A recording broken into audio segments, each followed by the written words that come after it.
Donnie and Dolly. The team is supported by ableauctions.ca. Closing your business? We can help. It is Monday, and all of our guests today, including Elliotte Friedman, standing by. Brought to you by Basant Motors. For more info on Basant Motors, B-A-S-A-N-T Motors. Basant Motors, that spells Rick.com. Awesome. Joining us now from Hockey Night in Canada and the 32 Thoughts podcast, Elliotte Friedman. Elliotte, thanks for doing this, sir. How are you? How are you guys doing today? Lovely. That was a good interview with JP, by the way. Really good. I tuned in. Thank you. Yeah, Thank you. Good to hear. I tuned in, yeah. Our viewership is up. We appreciate that. All right, Philip Hedl, Marcus Pettersson, etc. No more JT Miller. Elliotte, are the Canucks an improved hockey club in your opinion? I think the D is definitely better. I mean, look, everybody knew that the D was a concern. I think it hadn't been as good as they'd hoped. And now all of a sudden you've got Hughes, even though he's banged up. You've got Roenick. You've got Marcus Pettersson as your third D is pretty good. And I think Mancini is going to play. I don't know what their plans are. I don't know how it's all going to work out, but I think he is going to play for the Canucks and hopefully for a long time. And, I think there's a lot of optimism that they're going to be able to get something done with Marcus Pettersson and potentially Drew O'Connor. So I think the number one thing I look at is that the defense as a whole looks a lot better today than it did last week. And I think that's a victory for Vancouver. Elliotte, I thought Philip Hedl looked very, very impressive in his debut with the Canucks. I don't know how much you watched of it, but what did you think? I thought so too. What's interesting is and you're kind of seeing it if you watched Miller at all in the two games on the weekend, he looked rejuvenated. But I think that also goes for the players who come from other teams, right? It had been a tough slog at times with Hedl there in New York. It wasn't that they didn't like him, but I just think that the fact that he was in and out of the lineup. I think they began to worry, could they really depend on him? And, he's had some interesting quotes this year because in the past, we know he's had concussion issues, but he said what happened this year, it's not that simple, although he hasn't provided clarity. But when you watch Kakko in Seattle, he got there and it was just different. It's been a great fit for him. And you could see last night, he was really energized for a fresh start, a new chance. I thought the Canucks looked faster. I really did. I thought they looked quicker. I thought they moved the puck really well. It's only one game. I don't want to draw any huge conclusions from it. But the thing that really stuck out for me was that the guys who got to Vancouver last night, they were really excited to play. And as you guys know, this year, it hasn't been an easy year in Vancouver. The team hasn't always looked very energetic. Last night, even though they lost, I thought they looked really energetic.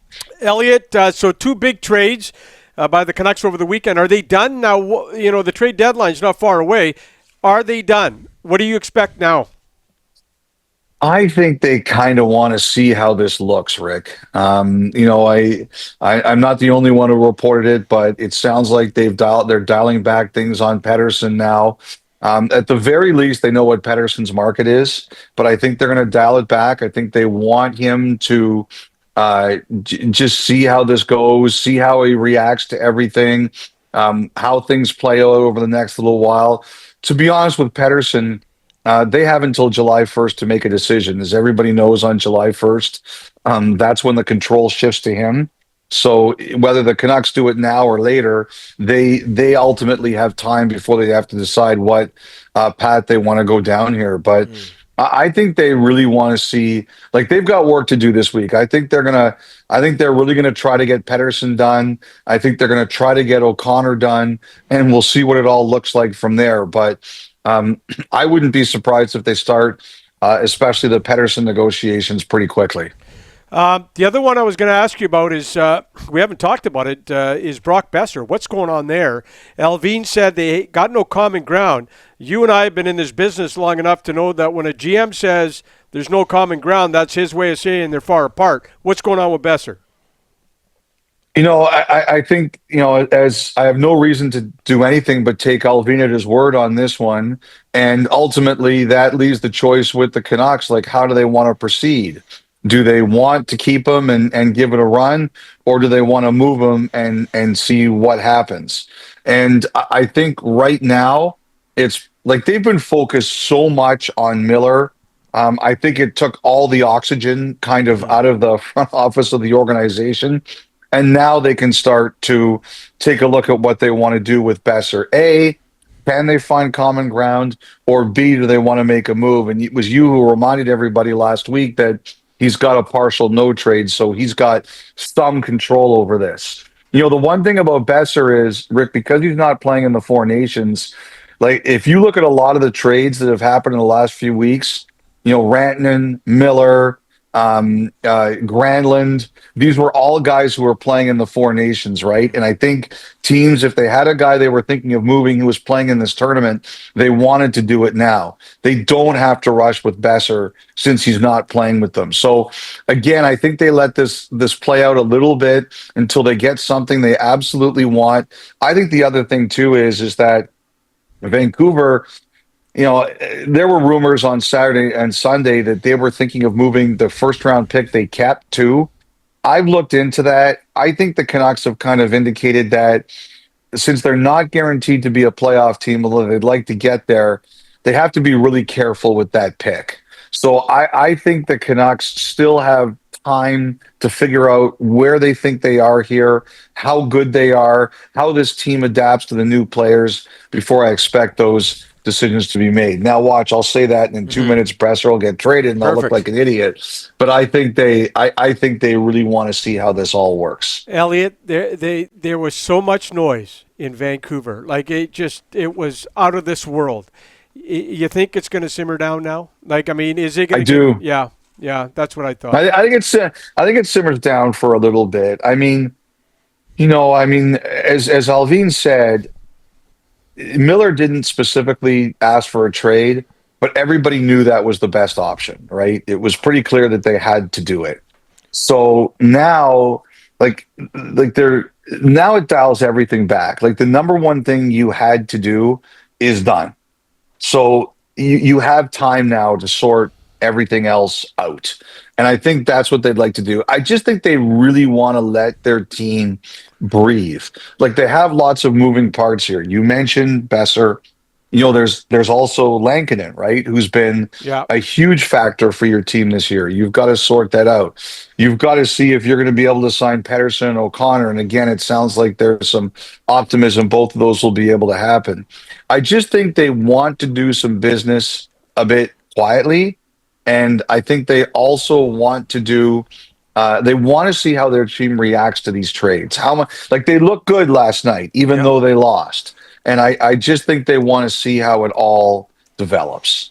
Elliotte, I don't know how much you can tell us about the happenings of November 17th, the Nashville game, Miller getting benched, and then the 10-game leave of absence after that. But you mentioned, will this team be able to breathe now that JT Miller is gone?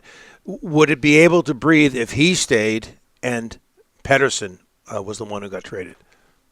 Well, you know what? There's been a lot of rumors about that game, and I've heard different things. I've heard different things, and the thing is, there's some things that I know happened. Like I know there was a conversation between a small group of players in Florida early in the year. I know that when Miller came back from his leave, there was hope things would change for everybody for the better, and that didn't happen. One of the things I haven't been able to confirm is exactly what happened that day. I've heard different versions and nobody said yes. So, I'm not going to guess. I don't think that's the right thing to do. I think it became pretty clear to me that, as Alvin said, I think Alvin nailed it on Saturday night when he spoke to the Vancouver reporters and later to Ron. It's that it was just decided between the team and the player and his representatives that it was his time. And I think everybody at the end of the day just figured, you know what, this is the best thing to do. the best way to try to create a sense of normalcy around everyone and do the best thing for everyone was that Miller goes. And that's why we are where we are. Yeah, and you said it, I said it, Rick said it. They look good yesterday. Quinn Hughes wasn't playing. Yeah. You know, their best player wasn't there. So people can talk about He's the them losing. problem. Yeah. He's the problem. there you go. All right, Elliotte, couple of weeks, we'll talk to you. A lot of fun. All right, guys. All right, have a great week, okay, guys? Take care. Thank you, sir.